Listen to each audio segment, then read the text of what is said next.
ዛሬ ማለዳውን ጀምሮ በጣም በስፋት መነጋገሪያ እየሆነ የመጣው ጉዳይ የአርቲስት ሄኖክ ወንድሙ ጉዳይ ነው። እጅግ በጣም አስደንጋጭም መነጋገሪያ የሚሆነ ጉዳይ ሆኗል።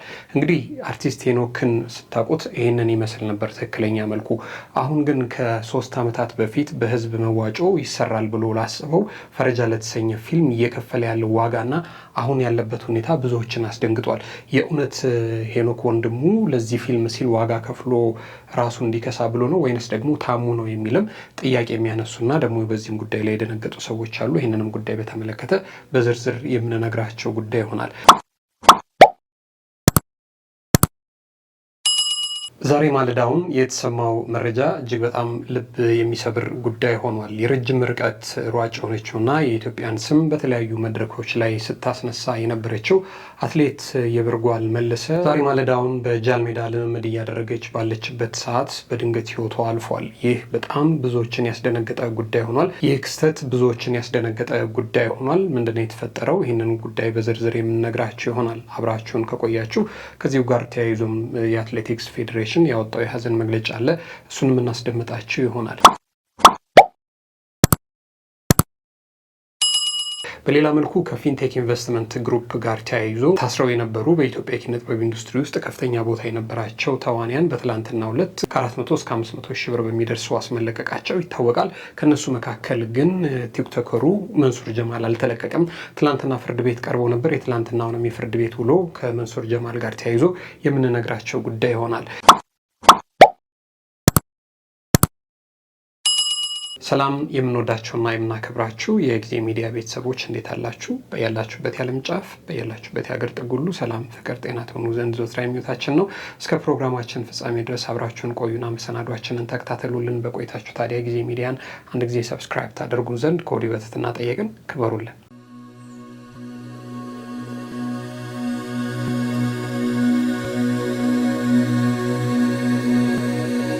ዛሬ ማህበራዊ ሚዲያ ላይ እጅግ መነጋገሪያ ከሆኑ ጉዳዮች መካከል የተዋናይ ሄኖክ ወንድሙ ጉዳይ ነው። እንግዲህ በጣም ብዙዎችን እያስደነገጠም ብዙዎችንም እያስገረመ ያለ ጉዳይ ነው። እንግዲህ እዚህ ምስሉ ላይ የምትመለከቱት የመጀመሪያ ገጽታው ነበረ።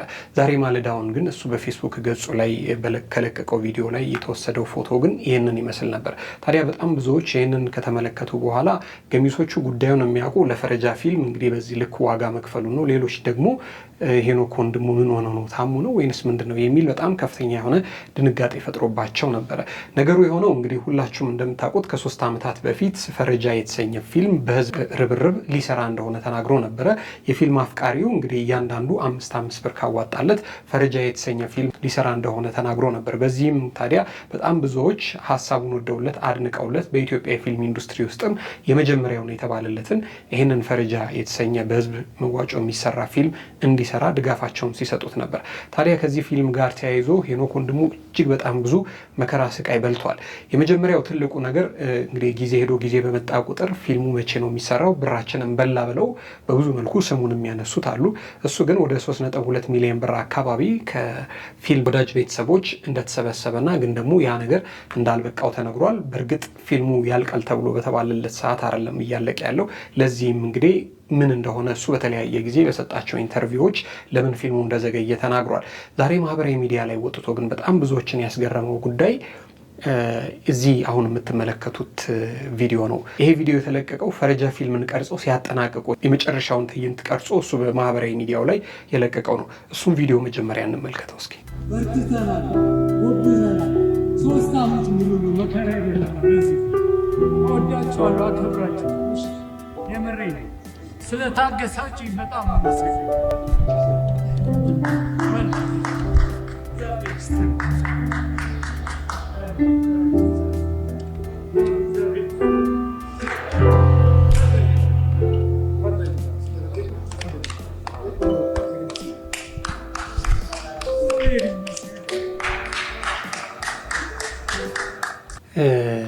በጣም ነው የሚገርም ነገር ነው ሄኖክ ወንድሙ ያደረገው። እንዳያችሁት የመጨረሻ ስሜቱም ልብ ይሰብራል፣ ያሳዝናል። ምን ያህል ዋጋ እንደከፈለ በዚህ ፊልም እንግዲህ ቅድም እንዳልኳችሁ ነው። ከዚህ ፊልም ጋር ተያይዞ በጣም ብዙ ስሙ ተብጠልጥሏል። ብራችንን አዋተንለት ፈረጃም ከዛሬ ነገ ሰርቶ ለህዝብ ያቀርባል፣ ለተመልካች ያቀርባል ሲባል ድምፁ ጠፋ፣ በላው ምናምን የሚልም ብዙ ስም ማጥፋት ነበረበት። በእርግጥ እሱም እንግዲህ ከዚህ ፊልም ጋር ተያይዞ በጣም ብዙ ነገሮች ተናግሯል። ብዙ የተለያዩ ኢንተርቪዎችም ሰጥቷል። ግን በዚህ ልክ ግን ሰው እንዴት ነው ለአንድ ፊልም ዋጋ የሚከፍለው? በጣም በቃ የሚያደርገው ነገር ስትሰሙ እንግዲህ ፊልሙ አካባቢ እሱ አካባቢ ያሉ ሰዎች የፈረጃን ፊልም ለመስራት የከፈለው ዋጋ፣ ኪሎ ለመቀነስ የሚያደርገውን ነገር፣ የተዋቸውን ምግቦች፣ የሚያደርጋቸውን ስፖርቶች፣ የሚሰራቸውን ኤክሰርሳይሶች ስትሰሙ በጣም ነው የሚገርማቸው። እና አንድ ሰው በዚህ ልክ ለፊልም ዋጋ ይከፍላል ወይ ያስባለ ጉዳይ ሆኗል። ግን ጉዳዩ ምንድን ነው? እስቲ በዝርዝር እንገራቸው። ድርሰትና ዝግጅቱ የሄኖክ ወንድሙ የሆነው ፈረጃ ፊልም ብዙ ውጣ ውረዶችን አልፎ አሁን ከመጨረሻው ምዕራፍ ላይ ደርሷል። ፈረጃ ፊልም የመጨረሻ ቀረጻ በራስ ኃይሉ የስፖርት ማዕከል ሰኞ መጋቢት 28 ቀንና ሮብ ሚያዝያ 14 ቀን ከጠዋቱ 2 ሰዓት ጀምሮ አካሂዶ ነበረ። በቀረጻው ዕለትም የቦክስ ስፖርት አፍቃሪ የሆኑ በሱም ሆነ ከሱ ጋር አብረውት ይሰሩ የነበሩ የስራ ባልደረቦቹም እንዲህ ሲሉ የመጨረሻውን የፈረጃ የፊልም ቀረጻ በተመለከተ ለማህበረሰቡ ጥሪ አቅርበው ነበረ። ሰኞ የፈረጃ ፊልማችንን ቀረጻ በመድኃኔዓለም ትምህርት ቤት አካባቢ በሚገኘው ራስ ኃይሉ ሁለገብ የስፖርት አዳራሽ ቀረጻ ቀርጻለሁ። ቦክስ ወንድ ተኮር እንደመሆኑ መጠን አብዛኛውን ወንዶችን ነው የምፈልገው። መታችሁ ብታግዙኝ፣ አብረን ብንማማር፣ ጥሩ ጊዜ ብናሳልፍ፣ ፎቶ እየተነሳን ብንጨዋወት ደስ ይለኛል። አግዙኝ በእናታችሁ። እኔን ለመቀላቀል እዚህ ቀረጻ ላይ ለመሳተፍ የምትፈልጉ ከታች አድራሻ አስቀምጥላችኋለሁኝ። መልእክት ጻፉለት፣ ያው እንዳይሰለቸው በመደወል አመሰግናለሁ። እወዳችኋለሁኝ። ኑልኝ፣ አግዙኝ ውድዴ።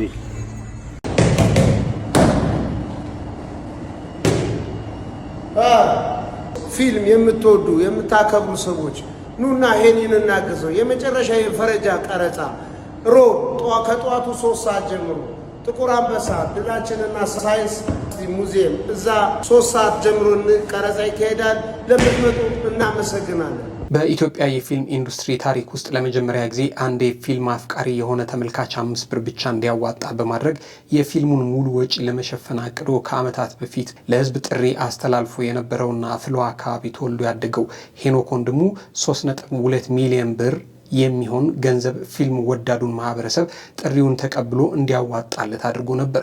ጥሪ የቀረበላቸውም ወዳጆቹም የፊልም አፍቃሪያንም እሱን አምነው ብሩን አዋጥተውለታል። ምንም እንኳን አድናቂዎቹ ጥሪውን ተቀብለው ፈረጃ ለተሰኘው ፊልሙ ብዙ ብር ያዋጡ ቢሆንም ቅሉ ቀን ሄዶ ቀን ሲመጣ ግን የተዋጣው 3.2 ሚሊዮን አካባቢ የሚጠጋ ብር ግን ፊልሙን ሰርቶ ለመጨረስ በቂ ሆኖ ስላልተገኘ አቅም በፈቀደ ከኪሱ ከፍተኛ ገንዘብ ውጪ እንዳወጣና ለትልቅ ወጪም እንደተዳረገ በብዙ አጋጣሚዎች ሲናገር ተሰምቷል። ያም ቢሆን ግን እንደ መነሻ ግን በፊልም አፍቃሪው ማህበረሰብ የተሰበሰበው መዋጮ ፊልሙን ለመስራት እንደ እርሾ እንዳገለገለውና ይህም በኢትዮጵያ የፊልም ኢንዱስትሪ ውስጥ የመጀመሪያው እንደሆነ ሲናገር ተደምጧል። ከዚህ ጉዳዮች ጋር በተያያዘ በወቅቱ ከጋዜጠኞች ለቀረበለት ጥያቄ ዝርዝር መረጃዎችን ከቀረጻ በኋላ ሙሉ በሙሉ መረጃውን አውጣለሁ ሲልም ተናግሮ ነበረ። ፊልሙ ታዲያ በድሬዳዋ ኮሎኔል ሜዳና ምድር ባቡር ግቢ ውስጥ ብሎም ደግሞ በአዲስ አበባ የተለያዩ ቦታዎች ላይ ቀረጻ ተካሂዶበታል። በኢትዮጵያ የፊልም ኢንዱስትሪ ውስጥ ለሙያ የሚከፈልን እውነተኛ መስዋዕትነትን በተግባር ያሳየ ወጣት ሆኗል ተብሎለታል አርቲስት ሄኖክ ወንድሙ። ዛሬ ማለዳውን በለቀቀው ቪዲዮ ታዲያ ትልቅ መነጋገሪያም ሆኗል። ተዋናይና የፊልም ባለሙያው ሄኖክ ወንድሙ ፈረጃ የተሰኘውን አዲስ ፊልሙን ለተመልካች ለማብቃት ያለፈባቸው ረጅም ዓመታት በትዕግስትና በጽናት የተሞሉ ነበሩ። ሄኖክ ለዚህ ፊልም ስኬትና ለሚወክለው ገጽ ባህሪ ተአማኒነት ሲል ብቻ የሰውነቱን ክብደት እጅግ አደገኛ እስከሚባል ደረጃ ድረስ በመቀነስ ለሙያው ያለውን ጥልቅ ፍቅር በተግባር አሳይቷል። ከዚህም ሌሎች የፊልም ባለሙያተኞች ትልቅ ትምህርት ሊወስዱ ይገባልም እየተባለ ይገኛል። ይህ ወጣት ተዋናይ የጀመረውን ፊልም ዳር ለማድረስ የገጠመውን የገንዘብ እጥረት ስራዬ ብሎ ሳያስተውለውና በዚህም ሳይበግር በተለያዩ መንገዶች ድጋፍ በማሰባሰብና የሰዎችን ፊት በማየት ጭምር ስራውን ለመቀጠል ተገዷል። በምስሉ ላይ እንደሚታየው ሄኖክ ለገጸ ባህሪው ሲል የደረሰበት አካላዊ ለውጥ ለሙያው የሰጠውን ጥልቅ ዋጋና ቁርጠኝነት በግልጽ ይመሰክራል። ዛሬ ላይ ትልቁና ዋናው የፊልሙ ቀረጻ ተጠናቆ ለማጠቃለያ መድረሱ የተሰማ ሲሆን ይህ ስኬት ደግሞ በብዙ ውጣ ውረድና በመከራ ውስጥ ላለፈው ባለሙያ ትልቅ እፎይታን ሰጥቶታል። የሄኖክ ታሪክ ለኢትዮጵያ የኪነ ጥበብ ሰዎች ትልቅ አርአያነት ነው። ዝም ብሎ መታየት ብቻ ሳይሆን እንዲህ ያለውን ራስን የመስጠትና የመለወጥ ጥበብን እንደሚጠይቅ ሄኖክ በተግባር አሳይቶናል። በቅርቡ ለእይታ ይበቃል ተብሎ የሚጠበቀው ፈረጃ ፊልም ከጀርባው እንዲህ ያለውን የዓመታት የጽናት ታሪክ አዝሎ የሚመጣ በመሆኑ ለተመልካቹ ልዩ ስሜት እንደሚፈጥርም ነው እየተነገረ የሚገኘው። እንግዲህ ይሄ ፊልም እጅግ በጣም አጭር በሆነ ጊዜ ያልቃል ነበር የተባለው። ነገር ግን በፋይናንስ እጥረት ምክንያት እየተንጓተተ ወደ 3 ዓመት አካባቢ ተጠግቷል። በእነዚህ 3 ዓመታት ውስጥ ታዲያ ፈረጃ የሚባለውን ፊልም እሰራለሁ ብሎ አቅዶ አልሞ የተነሳው ሄኖክ ወንድሙ ግን እዚህ ጋር ከምትመለከቱት አቋሙ ወርዶ ነው እንግዲህ እንደገና ይህንን መስሎ የታየው። ይህ እጅግ በጣም ለሙያው መሰጠትንና ምን ያህል ስራው ላይ በጣም ዲቮትድ እንደሆነ የሚያሳይ ጉዳይ ሆኗል። ይሄ በማህበራዊ ሚዲያ እጅግ በጣም መነጋገሪያ እየሆነ የመጣ ጉዳይ ሆኗል። እነዚህ ታዲያ ፎቶዎቹ ማህበራዊ ሚዲያ ላይ ከተለቀቁ በኋላ ፈረጃ ታሪኩ ምንድን ነው? በእርግጥ ቦክስ ላይ ያጠነጠነ ነው፣ ግን ደግሞ እንዴት ያለ ፊልም ይሆን የሚል በብዙዎች ዘንድ ትልቅ ጉጉትን እየፈጠረ ያለ ጉዳይ ሆኗል ማለት ነው። ከዚህ ጉዳይ ጋር ተያይዞ እንግዲህ ሌሎች የኪነ ጥበብ ባለሙያተኞች ትልቅ ትምህርት ይማራሉ ብለን እናስባለን። እንደዚህ ካለው ጉዳይ ጋር ተያይዞ ከዚህ ቀደም ስሙ ሲነሳ የነበረው ግሩም ኤርሚያስ ነው። እንግዲህ ግሩም ኤርሚያስም እንደዚሁ በተመሳሳይ መልኩ ለሚሰራቸው ገጸ ባህሪያት የሚከፍለው ዋጋ በጣም ከፍተኛ ነው ይባላል። ኪሎ ለመቀነስ የሚያደርገው ጥረት እጅግ በጣም ከፍተኛ ነው። ከሞ ሰሞኑንም የሰራው ፊልም አለ፣ እዛም ላይ በዚሁ ልክ የከፈለው ዋጋ አለና ባለሙያተኞቻችን በዚህ ልክ ዋጋ እየከፈሉ እንግዲህ ማህበረሰቡን የፊልም አፍቃሪውን ለማዝናናትና ደግሞ የሚፈልጉትን አይነትም የፊልም ውጤት ለማቅረብ ዋጋ ሲከፍሉ እሰየው ነው፣ በርቱ ብለን ልናበረታቸው ይገባል ማለት ነው። ሄኖክ ወንድሙ ግን ያደረገው ነገር እጅግ በጣም የሚገርም ነው፣ የሚደንቅ ነው። እናንተም በዚህ ጉዳይ ላይ ያላችሁን ሀሳብ አስተያየት በሀሳብ መስጫ ሳጥን ላይ ያስፍሩልን። እናመሰግናለን።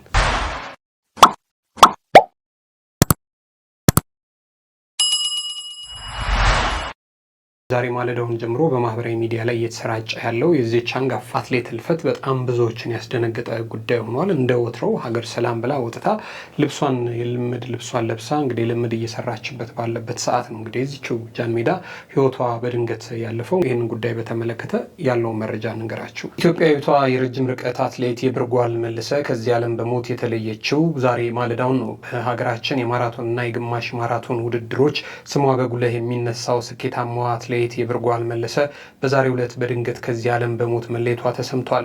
አትሌቷ ዛሬ ማለዳ በተለመደ የልምድ ስፍራው ላይ ሳለች ነበር ድንገተኛ የጤና እክል የገጠማትና በአቅራቢያው ወደሚገኝ ሆስፒታል በአስቸኳይ ተወሰደችው። ምንም እንኳን በዛ ፍጥነት ወደ ሆስፒታል ብትወሰድም የሕክምና ባለሙያተኞች ህይወቷን ለማትረፍ ያደረጉት ጥረት ሳይሳካ ቀርቷል።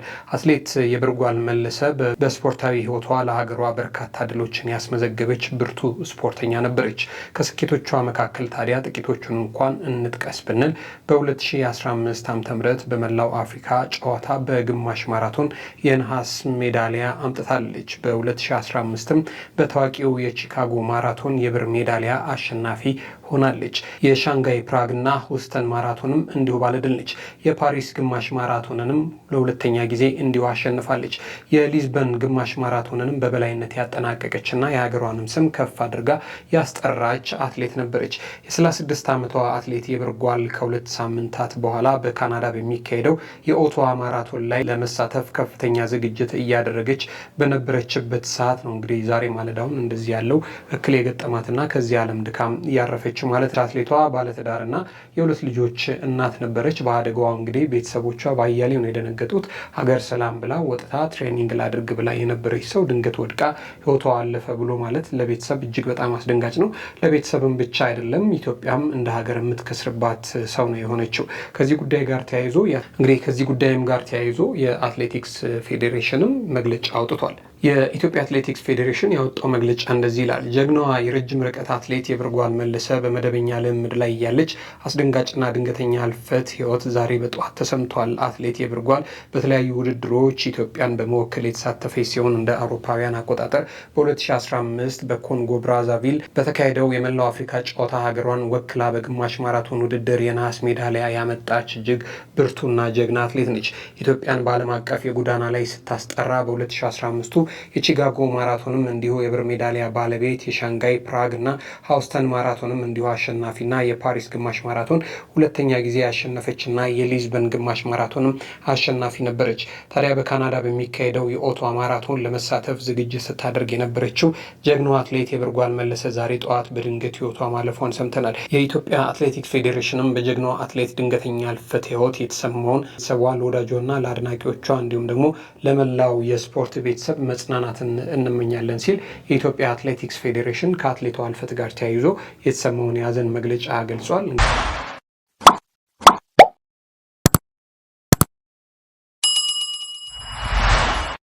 ወደ ሌላኛው መረጃችን ስናልፍ ከመንሱር ጀማል ጋር ተያይዞ ያለውን መረጃ ልነግራቸው ወደን ነው። ፊንቴክ ኢንቨስትመንት ግሩፕ ጋር ተያይዞ እንግዲህ ለሳምንታት እስር ቤት የቆዩ የጥበብ ሰዎች ነበሩ። ትላንትና በዋስትና ተለቀዋል። እያንዳንዳቸው ከ400 ሺህ ብር እስከ 500 ሺህ ብር በሚደርስ ዋስ ነበረ ውጭ ሆነው የፍርድ ሂደታቸውን እንዲከታተሉ ብይን የተሰጠውና ግን ደግሞ የቁም እስረኛ ሆነው እንዲቆዩ ከሀገር እንዳይወጡም ተወስኖባቸዋል።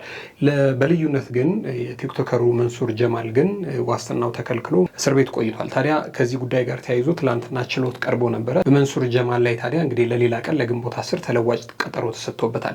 ይህንን ጉዳይ እንንገራችሁ ብለን ነው። ፊንቴክ የ1.9 ሚሊዮን ብር የኢንቨስትመንት ማጭበርበር ወንጀል ተጠርጥረው በቁጥጥር ስር የነበሩት ታዋቂ አርቲስቶችና ቲክቶከሮች በትላንትናው ዕለት የዋስትና መብታቸው ተከብሮ ከእስር እንዲፈቱ ሲወሰን፣ መንሱር ጀማል ላይ ግን ፍርድ ቤቱ ለቀጣይ ሳምንት ቀጠሮ ሰጥቶበታል።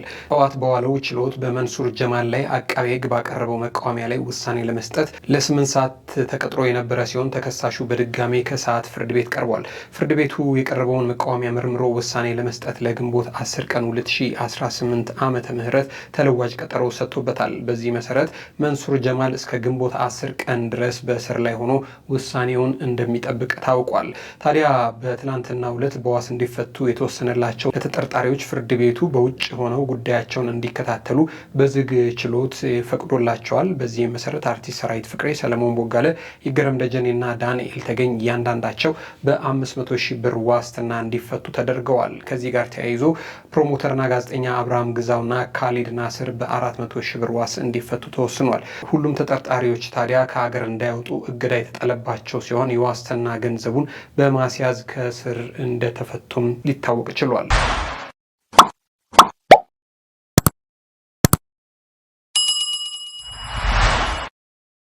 የተወደዳችሁና የተከበራችሁ የጊዜ ሚዲያ ቤተሰቦች እንግዲህ ለዛሬ የነበሩን አጫጭር መሰናዶዎች ይህንን ይመስሉ ነበር። አብራችሁን ስለቆያችሁ እጅግ በጣም ከልብ አድርገን እናመሰግናለን። አሁንም ጊዜ ሚዲያን ሰብስክራይብ ያላደረጋችሁ ካላችሁ ሰብስክራይብ እያደረጋችሁ ቤተሰብ እንድታደርጉን በትህትና እንጠይቃለን። ሁሌ እንደምንለው ሁሌ እንደምንመኝላችሁ በያላችሁበት የዓለም ጫፍ በያላችሁበት የሀገር ጥግ ሁሉ ክፉ ሳይነካችሁ ደግ ሳያልፋችሁ ትከርሙ ዘንድ ወደድን። ክበሩልን።